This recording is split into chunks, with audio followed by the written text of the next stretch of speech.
সবাইকে আবারও আমন্ত্রণ হৃদিতা শেহরিনে। হৃদিতা শেহরিনের আজকের নিবেদন সুচিত্রা ভট্টাচার্যের বিপিন বিহারীর বিপদ।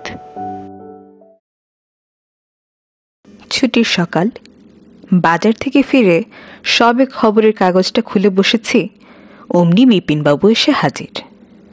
ধপাস করে সোফায় বসে বললেন, সুখে আছেন মশাই?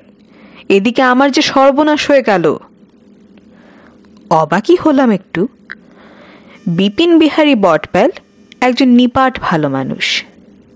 পাড়ায় কোনো সাথে পাচে থাকেন না, বিনা প্রতিবাদে বারোয়ারি পুজোয় চাঁদা দিয়ে দেন, লোকের বিপদে আপদে যেচে গিয়ে সাহায্য করেন। কারো সঙ্গে ঝগড়া নইব নইব চ। এমন মানুষের কি বিপদ ঘটল? ঘাবড়ে যাওয়া মুখে জিজ্ঞেস করলাম, কেন, হলোটা কি? আর বলবেন না, যা ঝকমারিতে পড়েছি। বিপিনবাবু পা তুলে বাবু হয়ে বসলেন। কাল ছিল আমার পেনশন তোলার দিন। সকাল থেকে মেজাজটা ভারী ফুরফুরে। ঘুম থেকে উঠে ব্যাগ হাতে সোজা চলে গেলাম বাজার। দেখেছেন তো বাজারটার কি হাল। 2 ফোঁটা বৃষ্টি হলো কি হলো না, অমনি কাদায় কাদায় ছয়লাভ। তার উপর পরশু রাতে এমন জোরে বৃষ্টি নেমেছিল। আহা, পড়ে গিয়েছিলেন নাকি কাদায়? চোট পেয়েছেন? আহা, এই বুড়ো বয়সে। আরে না না, পড়বো কেন? আমি মশাই গাঁয়ের ছেলে, কাদায় হাঁটা আমার অভ্যাস আছে। জানেন তো আমার দেশ কোথায়? ন্যাজাট। ওখানে আপনাদের শহুরে শৌখিন কাদা তো নয়, রীতিমতো এঁটেল মাটি। পা একবার কাদায় ঢুকলো তো বেরোনোর পরে আস্ত কাদার গামবুট। ওই কাদায় কত হাডুডু খেলেছি, ফুটবল পিটিয়েছি। আপনাদের শহরের ওইসব কাদা আমার করবে কি? একটু আশ্বস্ত হয়ে বললাম, যাক, আঘাত পাননি তাহলে? প্রশ্নই ওঠে না। পকেট থেকে ডিবে বার করে বিপিনবাবু নস্যি নিলেন এক টিপ। তা কাদা মারিয়ে তো ঢুকলুম, মাছের বাজারে ঢুকেই ভিড়মি খাওয়ার জোগাড়। কেন কেন, কি দেখলেন সেখানে? ইয়া বড় বড় ইলিশ! আহা, কি তাদের রূপ, কি তাদের রং! গায়ে যেন রূপো ঝিলিক কাটছে। জিজ্ঞাসা করলুম, কোথাকার মাছ ভাই? বলল, কোলাঘাটের। এমন মাছ নাকি আর বছরে আর আসেনি। বললে, নিয়ে যান, ঠকবেন না। ব্যাস, অমনি লোভে পড়ে গেলুম। কিনে ফেললুম 1.5 কেজির ইলিশ। ও বুঝেছি, ওই ইলিশই কেলেঙ্কারি ঘটিয়েছে নির্ঘাত। মাঝখানা পচা বেরুলো তো। আরে দূর মশাই, বিপিন বটবেলকে মাছে ঠকাবে? আমার হলো গিয়ে জহুরির চোখ। কানকো দেখে বলে দেব সে মাছ কখন জালে পড়েছে। তাহলে বৌদি বুঝি ইলিশ মাছ পছন্দ করেন না? বলেন কি মশাই, সে তো ইলিশ তোলা তোলা করে খায়। সে কাঁটা চচ্চড়ি খাবে বলে পুঁই শাক আনলাম, সঙ্গে কুমড়ো, বেগুন, ঝিঙে, বাজার ঢুঁড়ে ঢুঁড়ে অসময়ের মূলো। বাহ, এ তো ভালো ব্যাপার। এ তো ঝকমারিটা কোথায়? রান্নাটা বুঝি জুতের হয়নি? আমার গিন্নির হাতের রান্না তো খাননি। অমৃত মশাই, অমৃত। অমন উত্তম ইলিশ ভাপা একবার খেলে মৃত্যু পর্যন্ত জিভেই লেগে থাকবে। নিজেকে সামলাতে পারলুম না মশাই, লোভে পড়ে একটার জায়গায় 3টে খেয়ে ফেললুম। ও, মাছ খেয়ে সর্বনাশ? বুকাই ঠাই, অম্বল না বদহজম? আজ্ঞে না স্যার, ওসব মিনমিনের রোগ হবে আজকালকার ছেলে ছোকরাদের, ওই যারা ব্রয়লার মুরগি আর কাটা পোনা ছাড়া কিচ্ছু খেতে শেখেনি। আগে আগে তো নেমন্তন্ন বাড়িতে আমার খাওয়া দেখতে ভিড় জমে যেত। একবার 66 পিস মাছ খেয়েছিলুম বিয়ে বাড়িতে, সঙ্গে 85টা রসগোল্লা। রস চিপে নুন মাখিয়ে নয়, একেবারে রস শুদ্ধ। বলতে বলতে বিপিন বাবুর চোখ জল জল। সেই শরীরের জোশ এখনো যায়নি মশাই, এখনো লোহা চিবিয়ে হজম করতে যায়নি। আমার কেমন ধন্দ লেগে যাচ্ছিল। এমন মহান শক্তি সম্পন্ন লোকের বিপদটা এলো কোত্থেকে? মুখ ফসকে বেরিয়ে গেল, তবে সর্বনাশটা কি? সেটা বলতেই তো আশা। বিপিনবাবু এবার নড়ে চড়ে বসলেন। তারপর তো বুঝলেন। খেয়ে দিয়ে বেরুলুম, ছাতাটি বগলে নিয়ে মোড়ে গিয়ে পান খেলাম একটা। পান অবশ্য রোজ খাই না, যেদিন আহারটি উত্তম হয় সেদিন আমার পান একটা চাই, মিষ্টি পান, তাতে গদগদে করে গুলকান্ত দেওয়া থাকবে, খাবলা করে চমন বাহার, এবং পাতাটিও হতে হবে মিঠে। লোকটার এই এক দোষ, বড্ড বেশি বকে, কিছুতেই মূল প্রসঙ্গে আসতে চায় না। অধৈর্যভাবে বললাম, নিশ্চয় পান থেকে আপনার কোনো বিপত্তি হয়নি। আমার কথায় বাঁকাসুরটি টের পেয়েছেন বিপিনবাবু। হেসে বললেন, আহা চটেন কেন, শুনুনি না। পানের পিকটি ফেলে বাস স্টপে এসে দাঁড়িয়েছি, সঙ্গে সঙ্গে বাস। উঠলাম তো বাসে, আর তখনই গা গুলি উঠল। বললাম না আপনাকে, আমি তো সেই ধাতুতেই গড়া নই মশাই। ভর পেট খেয়ে কতবার নাগরদোলায় চড়েছি, একটি দিনের তরেও গা গুলোয়নি। তাহলে হলোটা কি? পকেটমারের পাল্লায় পড়লেন?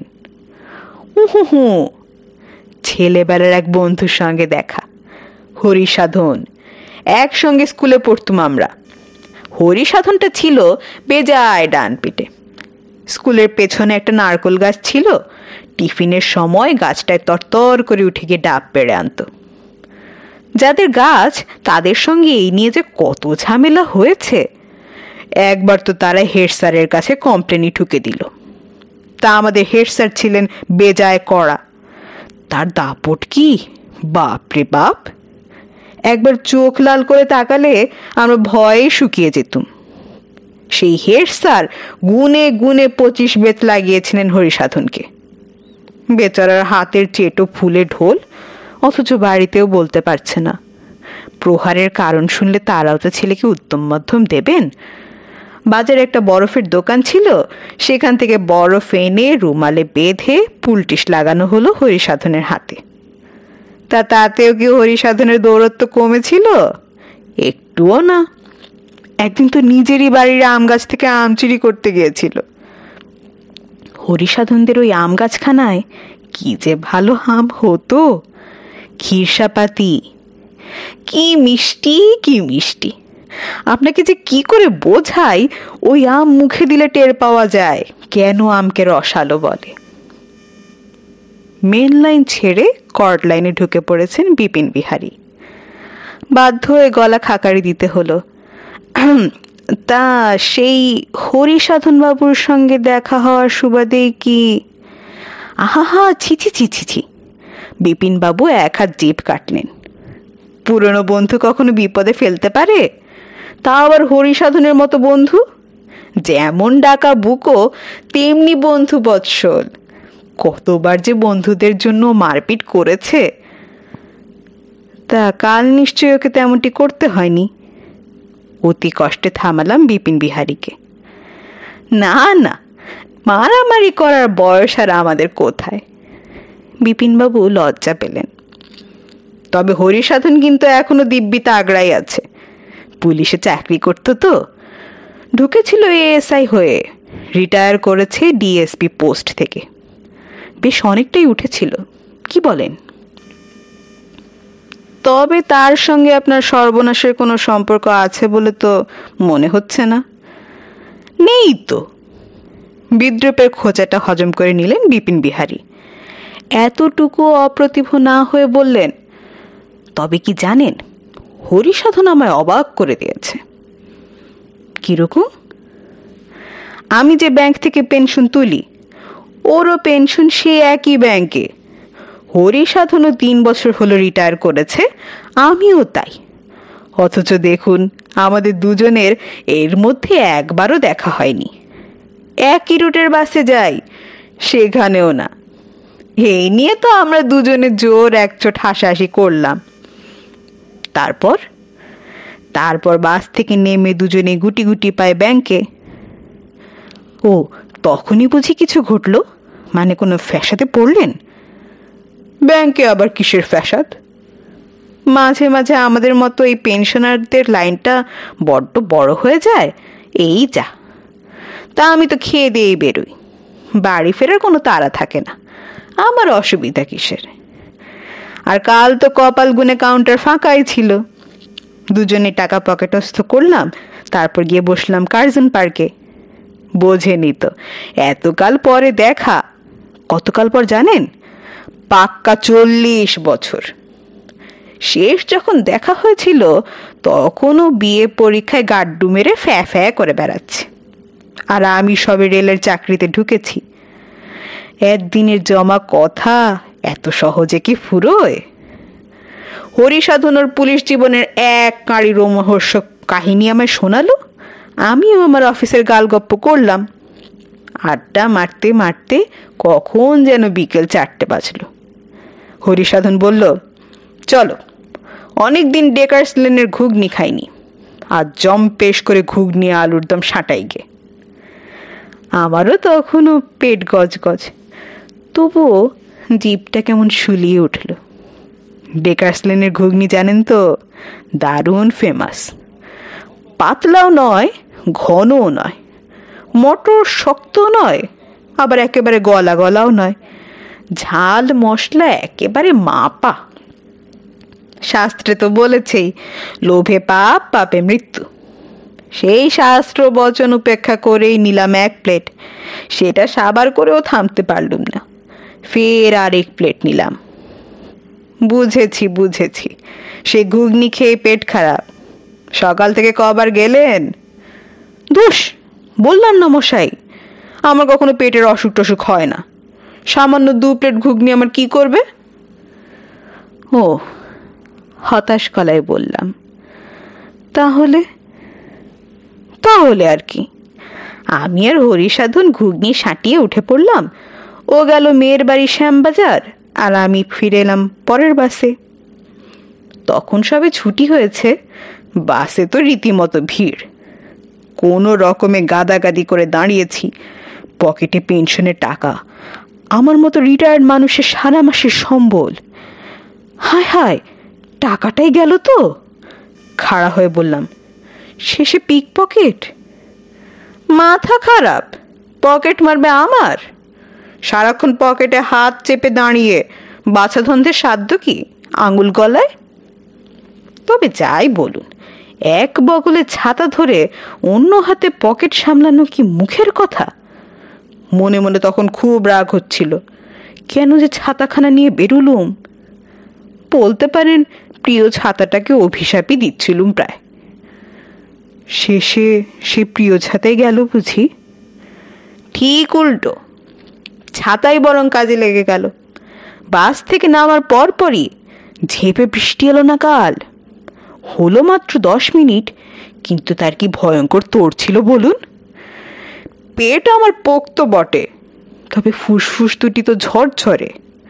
বৃষ্টির ফোঁটা গায়ে পড়লেই তো শুরু হয়ে যায় সর্দি কাশি। দেখ না দেখ, শয্যা নিতেই হয়। ওই ছাতার কল্যাণেই কাল বেঁচে গেলাম বলা যায়। টাকাটাও ভিজল না। বাহ, এই যে দেখি সবই ভালো ভালো ঘটনা। ছাই ভালো। বাড়ি ফিরে কি দেখি জানেন? গিন্নি অন্ধকারে বসে, মুখখানা আরো কালো করে। কেন কেন?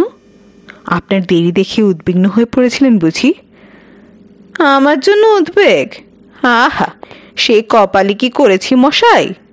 ফিউজ উড়ে গিয়েছিল মেন মিটার থেকে। ভাবুন, এই গরমে যদি কারেন্ট না থাকে। আর ইলেকট্রিক মিস্ত্রিদের তো জানেনি, ভগবানকে পাওয়া সহজ, কিন্তু তাদের দর্শন মেলা ভার। ও, তার মানে সারা রাত কাল ঘুমোতে পারেননি, সেদ্ধ হয়েছেন গরমে। তাই হতুম যদি নিজে ইলেকট্রিকের কাজ না জানতুম। ওইসব টুকটাক কাজের জন্য আমি মেকানিকের অপেক্ষা করি না মশাই।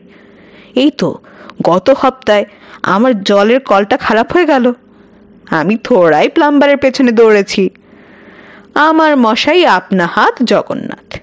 সোজা চলে গেলাম ওয়েলিংটন, কল কিনলাম, পাইপ কিনলাম। ভাবতে পারবেন না মশাই, ওখানে পাইপ কল সব কি সস্তা, বিশেষ করে ওই চাঁদনি মার্কেটের দিকটায়। এখানে যে জিনিসের দাম 100 টাকা হাঁকে, ওখানে তার দাম মেরে কেটে 60। মিস্ত্রিও কলে হাত দিলে না হোক নিত 50-60 টাকায়। তাহলে কতগুলো টাকা বেঁচেছিল বলুন। তবে কাল ওই অন্ধকারে ফিউজ সারাতে গিয়ে কারেন্ট খেয়েছেন বুঝি? না মশাই না, মনের মতো তার খুঁজে পাচ্ছিলাম না। তারপর হঠাৎই মনে পড়ল, আরে আছে তো তার, বাথরুমের লফটে পুরনো তার প্লাস্টিকে মুড়ে রাখা আছে। সঙ্গে সঙ্গে ওই অন্ধকারে অ্যালুমিনিয়ামের ঘরাঞ্চিতে চড়ে হাতড়ে হাতড়ে তার বের করলাম। তারপর ফিউজ লাগানো তো 2 মিনিটের কাজ। তবে হ্যাঁ, ফিউজের তার লাগাতে হয় খুব মেপে চুপে। বেশি মোটা হলে মেন উড়ে যাবে, আর বেশি সরু হলে নিজেই ঘন ঘন জ্বলবে। অবশ্য আমার হাত পাকা, একবার যদি ফিউজটি লাগাই 6-8 মাস তো নিশ্চিন্ত। ওরে বাবা, এই যে দেখি রুশি সৈনিক, রোদে পড়ে না, জলে ভেজে না, আগুনে ঝলসায় না, কারেন্টও খায় না, জাগতিক সমস্ত বিপদই টপকে টপকে চলে যান। এমন মানুষের কি বিপদ ঘটা সম্ভব? নতুন করে আর সেই প্রশ্ন করতেও সাহস হচ্ছে না। কোন দিক থেকে বিপিনবাবু কোন কথায় চলে যাবেন তা ঠাহর করা দায়। ভয়ে ভয়ে বললাম, আচ্ছা সর্বনাশের কথা না হয় পরে হবে, এখন একটু চা খাবেন তো? চা? বিপিন বিহারীর প্রৌঢ় মুখখানি সহসা খুশিতে উদ্ভাসিত। অবশ্যই, আরে ওই সর্বনাশের কথাই তো আপনাকে বলতে এসেছি মশাই। মানে? কাল রাত্রিরে ছেলে এসেছিল, কথা নেই বার্তা নেই, দুম করে 2 দিনের জন্য মাকে নিয়ে চলে গেল নিজের ফ্ল্যাটে।